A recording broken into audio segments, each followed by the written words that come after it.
God is hier teenwoordig. Laat ons bidde nader. Hier waar ons voor hom vergader.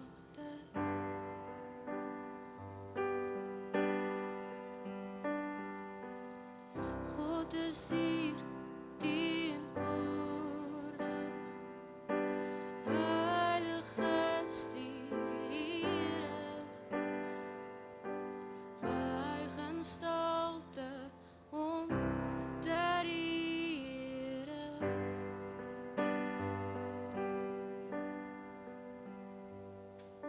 En wie hom roem,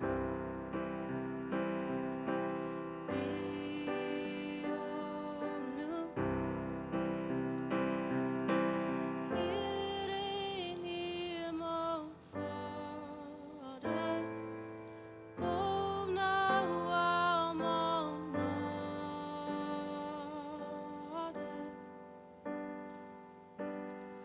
God is hier teenwoordig. Laat ons bidend nader. Hier waar ons voor hom vergader.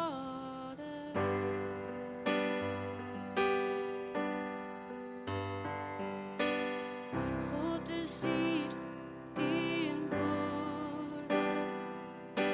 Heilig is die Here,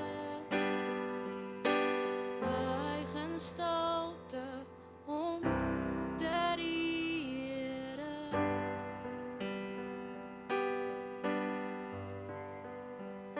En wie hom roem, wie hom noem, Here in Hemel Vader, kom nou almal nader.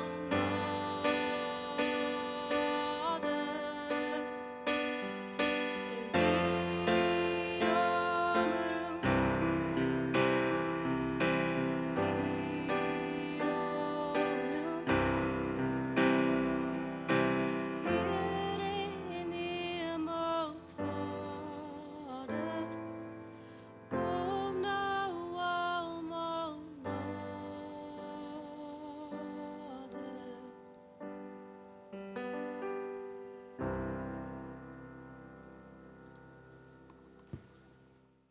Ek lees vir ons Job 1. Die eerste gedeelte gaan oor wie Job is en ek gaan vir ons lees Job 1 vers 1 en 8. In die land van Is was daar 'n man met die naam Job. Hy was vroom en opreg en hy het God gedien en die kwaad vermy. En dan vers 8. Die Here vra toe vir die Satan: en my dienaar Job, het jy hom raak gesien? Sy gelyke kry jy nie op aarde nie. Hy is vroom en opreg, hy dien my en vermy die kwaad. Dan die tweede gedeelte is Job se verskriklike lyding. Ons lees onder andere daarvan in vers 20 tot 22. Toe het Job opgestaan en sy klere geskeur. Hy het ook sy hare afgeskeer. Daarna het hy op die grond gaan lê en gesê: sonder iets het ek in die wêreld gekom en sonder iets gaan ek daaruit. Die Here het gegee en die Here het geneem. Prys die naam van die Here.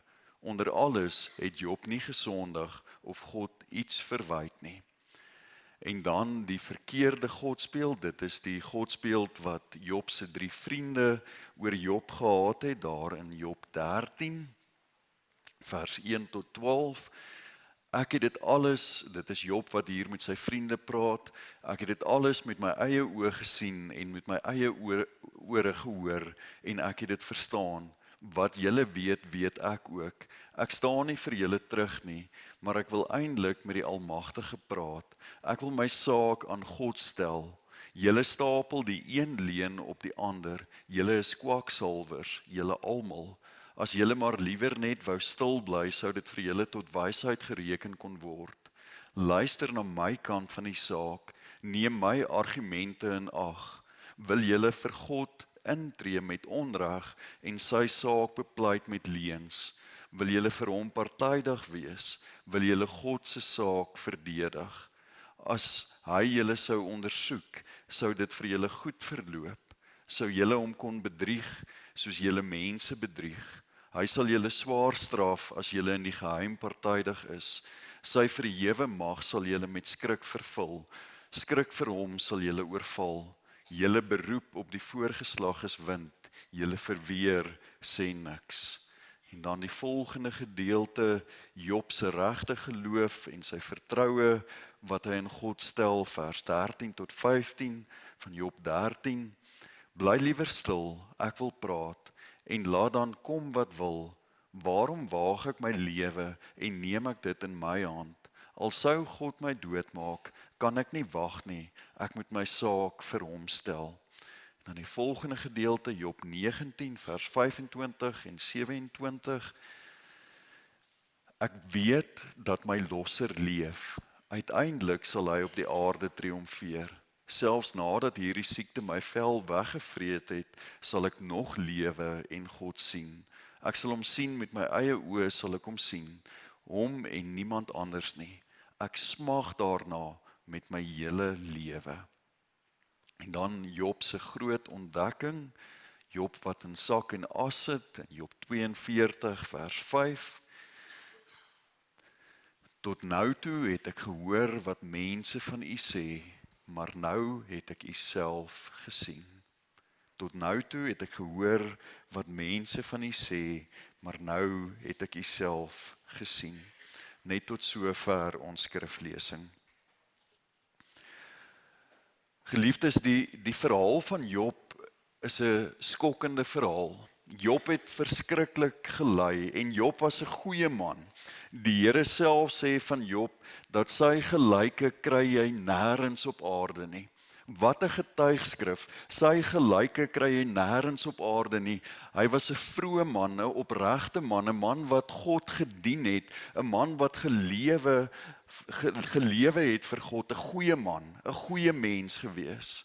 Ons lees dit oor en oor van Job dat hy hierdie goeie mens was, dat hy 'n godsdienstige man was, dat hy 'n opregte gelowige was, dat hy die Here gedien het met alles wat hy het en alles wat hy is.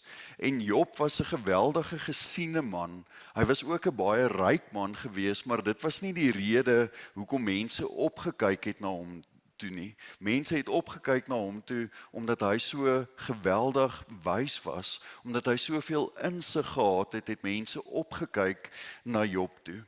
Almal wou soos Job wees. Job was die voorbeeld wat almal nagestreef het. En Job was 'n uitstekende pa vir sy 7 seuns en vir sy 3 dogters. Hy was 'n vader by uitstek gewees en almal wou soos hierdie goeie man wees. Maar ons lees in die boek Job en ons ken die storie van Job, dat Job se lewe nie end uit seepglad verloop het nie. Ons lees dat daar 'n klomp dinge oor Job se pad gekom het wat hy nie regtig verstaan het nie. Dat daar slegte gebeurtenisse oor Job se pad gekom het. Ons lees dat rowerbendes gekom het en alles wat Job bymekaar gemaak het deur die jare kom steel het, kom wegneem het, kom wegvat het en laat Job letterlik in sak en as sit en niks meer oor het om van te leef nie. Dat hy niks meer het om van te leef nie. Hy sit daar in sak en as. En ek dink baie van ons kan dalk op die een of ander manier onsself met Job vereenselwig. Want almal van ons, ek seker daarvan, elkeen van ons wat vandag hier in die kerkgebou sit, is op die een of ander manier al in ons lewe deur diefstal geraak. Almal van ons het al op 'n punt gekom in ons lewe waar ons voel, maar ek weet nie hoe gaan ek uit hierdie krisis uit opstaan nie. Dit voel vir my of ek alles verloor het. Dit voel vir my of daar nie meer hoop vir my oor is nie. Daar bly niks meer vir my oor nie. En dit is hoe Job ook maar gevoel het. Wat het ek nog oor? Wat moet ek nog doen? Daar is niks meer vir my oor nie. Wat bly vir my oor? En so baie keer, wanneer ek met mense praat, wanneer ek mense se stories hoor, dan hoor ek, dit is juist die gevoel wat in soveel mense se harte leef. Wat bly vir my oor? Watse toekoms het ek? Watse hoop het ek in hierdie wêreld? Daar bly eintlik vir my niks oor nie. Ek weet nie meer wat om te doen nie. Nou die boek Job vertel vir ons dat Job se vriende en Satan ook vir Job gesê het, maar Job, die enigste rede hoekom jy God dien, die enigste rede hoekom jy God dien, is omdat God goed is vir jou. Omdat jy goeie gawes uit God se hand ontvang. Dit is die enigste rede hoekom jy vir God doen. En toe het die Satan na God toe gegaan. Dit lees ons daar in vers 9 en 10 van hoofstuk 1, dat die Satan sê, dit is nie sonder rede dat Job u dien nie. U beskerm hom dan, sy vee vermeerder, hy beleef voorspoed. Sou God dan sy seënende hand onttrek, sal Job soos al die ander mense God vloek, so sê Satan. Sou God sy seënende hand van Job onttrek, dan sal Job vir God vloek. En daar het baie dinge met Job gebeur. Die Satan het nie gespeel nie, die dinge het vinnig gebeur en God het vir die Satan as ware toestemming gegee om Job te versoek. En ons weet van die vreeslike dinge wat nog met Job gebeur het. Seker die ergste ding wat met enige mens kan gebeur het met Job gebeur, dat hy in 'n natuurramp al sy 10 kinders verloor het. Dit is seker die heel ergste ding wat met 'n mens kan gebeur. En God sê, maar ek gaan toelaat dat jy vir Job versoek. Ek gaan toelaat dat jy hom onder druk plaas. Ek gaan toelaat en ek gaan vir jou wys dat Job dien my sonder rede. Job dien my nie om goeie gawes uit my hand uit te ontvang nie. Job dien my omdat ek die ware God is, omdat ek die lewende God is. En ons leer dit baie vinnig wanneer ons die boek Job lees, dat dit inderdaad so is, dat Job gesê het, maar ek bly die Here dien.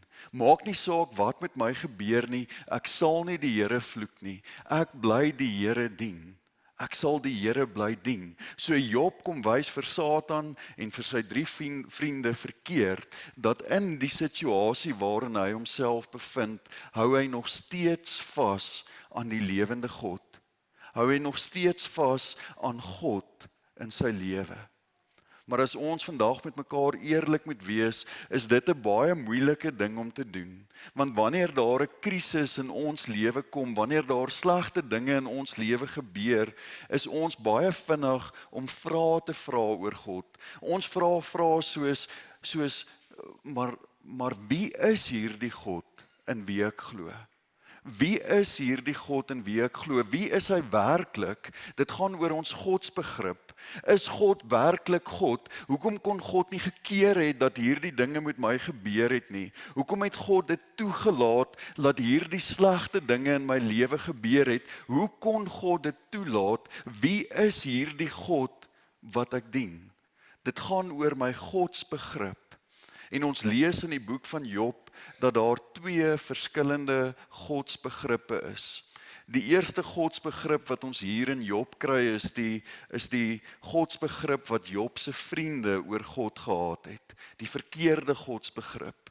En die tweede godsbegrip wat ons kry in Job is die ware God wat Job aanbid.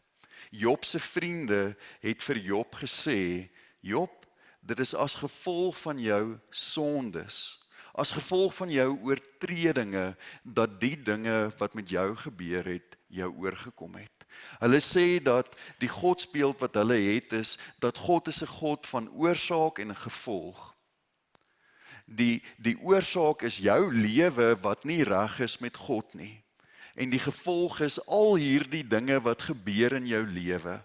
So jy is verantwoordelik vir al die slegte dinge wat met jou gebeur, oordat jy God nie alleen dien nie.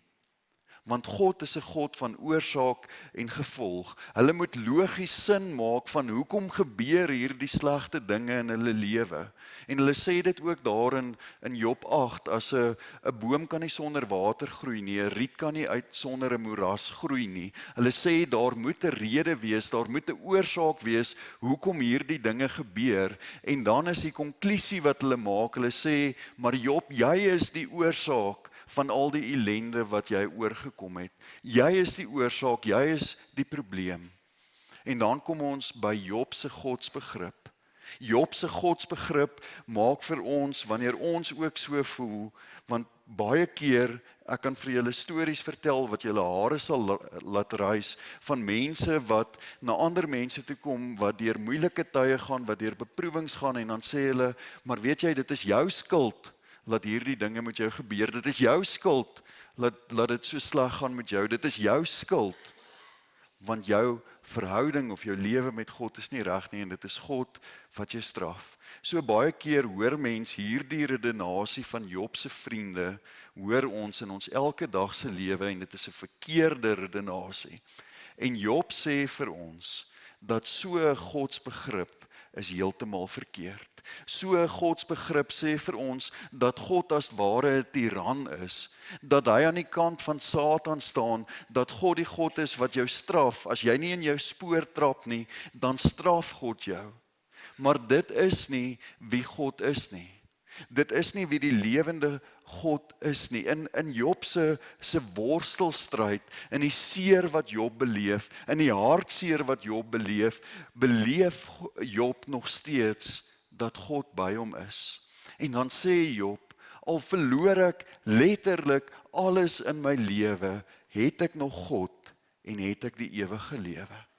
Al verloor ek alles in my lewe, het ek God en het ek die ewige lewe. En al hoe ons dit kan sê, al hoe ons dit kan weet, as ons dit in ons lewe bely, dan is dit om te weet dat ons behoort aan die verbondsgod, en dit is wat Job ook besef het, dat hy behoort aan die verbondgod, die verbondsgod, Jahwe, die God wat sê, ek is jou God. Ek is die God wat my verbond met jou in stand sal hou, die God wat jou nooit sal los nie, die God wat by jou is, en Job het geweet, dat maak nie saak wat gebeur in sy lewe nie, kan hy staat maak op hierdie wete, dat God sy God is, en dat God getrou bly aan sy beloftes. En in en deur die kruis van Jesus Christus, het Christus hierdie verbond finaal beklink, dat daar vir altyd tussen ons en God 'n verhouding kan staan, sodat die van ons wat glo in Jesus Christus die ewige lewe kan beerwe, want hy het jou lief. En dit is wat jy dalk vandag moet hoor. Dalk moet jy vandag opnuut hoor dat die lewende God jou liefhet. Dalk moet jy vandag jou perspektief verander en sê, maar daar gebeur 'n klomp dinge in die wêreld. Daar gebeur 'n klomp dinge in Iran, daar gebeur 'n klomp dinge in Israel en Amerika en in Suid-Afrika en in Nigerië en waar ook alles. Daar gebeur 'n klomp dinge in my eie lewe wat ek nie verstaan nie.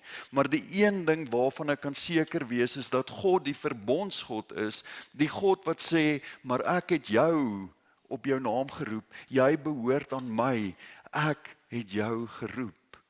En ek sal jou nooit as te nimmer los nie.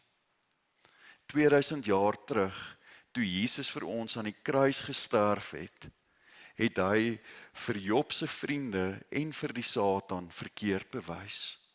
Want God het sy hand na die mens toe uitgestrek om ons te red. Want ons wat sonder Jesus is, was verlore in ons sonde, maar God steek sy hand uit na ons toe om ons te red. En hoe nader jy aan die kruis van Jesus Christus beweeg, hoe meer jy by die voete van die kruis van Jesus sit, hoe meer word jou lewe heel. Dalk voel dit vanmôre vir jou dat jou lewe spat uitmekaar uit. Dalk voel dit vanmôre vir jou, maar jy weet nie wat om te doen nie, jy weet nie hoe om voort te gaan met hierdie lewe nie. Dan nooi Jesus jou uit en sê, kom sit by die kruis. Kom sit by die kruis. Want ek het my lewe vir jou gegee.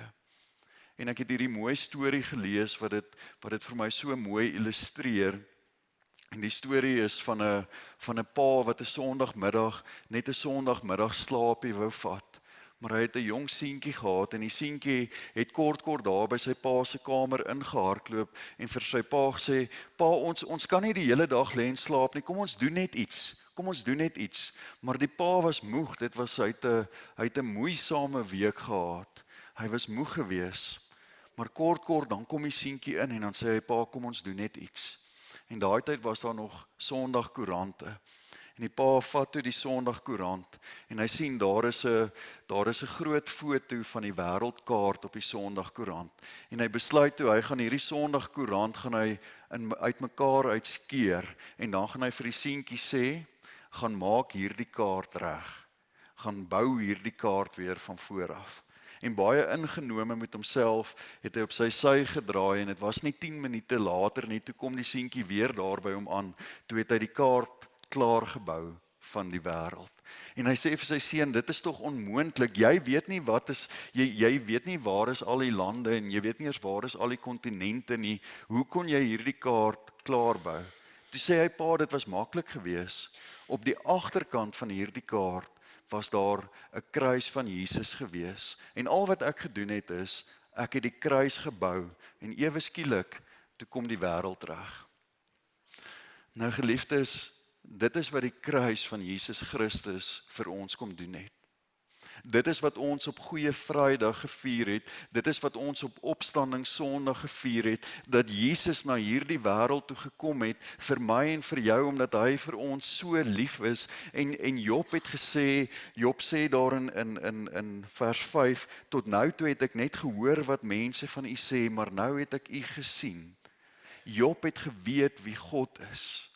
En ons is vandag so bevoorreg om die woord van die lewende God te hê, om 'n gemeenskap van gelowiges te hê, waarvan ons deel kan wees, om vir mekaar te herinner dat die kruis van Jesus Christus 'n realiteit is.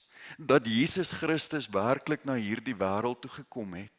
En dan kan ons sê, soos wat die psalms oor en oor sê, Psalm 73 onder andere, die Here is vir my 'n toevlug en 'n veilige vesting, by hom is ek veilig. So wanneer dit vir jou voel, of jou lewe gebroken is, wanneer dit vir jou voel, asof alles in jou lewe uitmekaar uitspat, wanneer jy bekommerd is oor jou kinders, of jou kleinkinders, of wie ook al, of oor jou ouers, dan gaan jy na die kruis van Jesus Christus toe. En hoe langer tyd jy by die kruis van Jesus Christus spandeer, hoe meer en hoe voller sal jou lewe raak. Hoe voller sal jou lewe raak van die teenwoordigheid van God. En dan verander dit ons lewe. Dan verander dit die manier waarop ek lewe daar buite.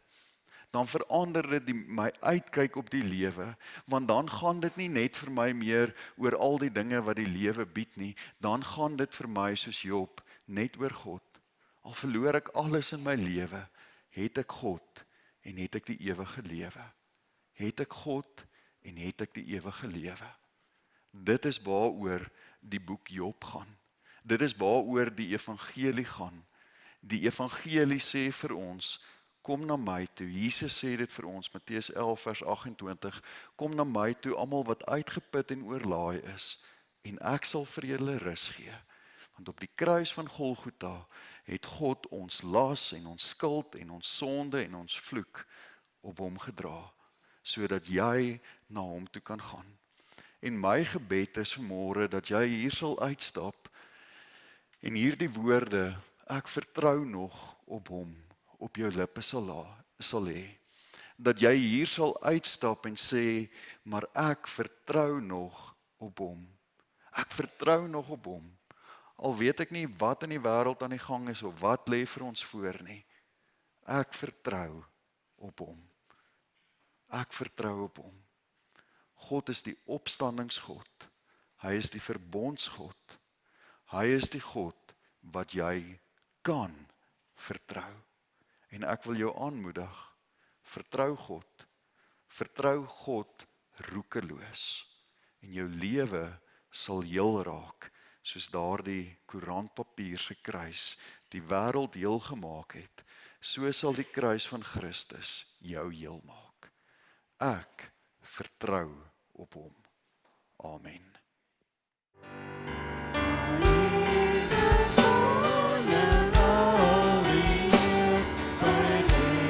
For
Kom ons staan sommer vir die volgende 2 liedjies.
Zo we blind en